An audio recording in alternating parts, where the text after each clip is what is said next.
নমস্কার বন্ধুরা, সবাইকে রাধাষ্টমী। দেখুন রাধা কৃষ্ণকে এখানে আসনে বসিয়েছি, বসিয়ে এই যে এখানে অভিষেক করেছি।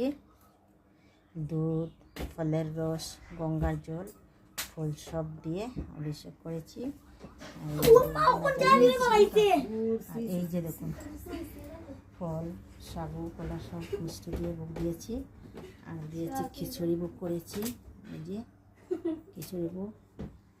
বন্ধুরা, যদি আমার কিছু ভুল হয়ে থাকে, আমি প্রথমবার করেছি তো আপনারা অবশ্যই কমেন্টে বলবেন যে এটা হয়নি। কাকিমা, মাসিমা, দিদা, ঠাকুমা যাই বলো না কেন বলে দেবে।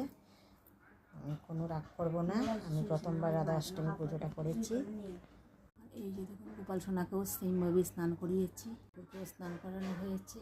এই যে দেখুন আসনটা খালি হয়ে আছে, নিচে নামিয়ে নিয়েছি। তো তাই কেমন হয়েছে আমার পুজোটা, সঠিক মতো হয়েছে কি না কমেন্টে আপনারা অবশ্যই বলবেন। পাশে থাকবেন, ভুল হবেন ক্ষমা করবেন। যারা তো রাধা অষ্টমী করেছেন তো করেছেন, ঠিক আছে। যারা করেননি অবশ্যই নমস্কার করবেন। আজকে রাধা অষ্টমী, রাধার পুজোর দিন আজকে। এই যে নমস্কার করুন আপনারা সবাই,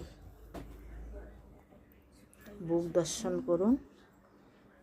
দুর্ভোগ কেটে যায় বুক দর্শনের শুনি সবাই বলে, তাই আমিও বলেছি। এই যে দেখুন আমার গরিবের যেরকম আমার সামর্থ্য সেই অনুযায়ী আমি রেডি করেছি। আমার শরীরটাও ভালো না, খুবই খারাপ শরীর, তার মধ্যে আমি রেডি করছি। বন্ধুরা, ভুল যদি কিছু হয়ে থাকে মাফ করবেন। Tata, bye bye.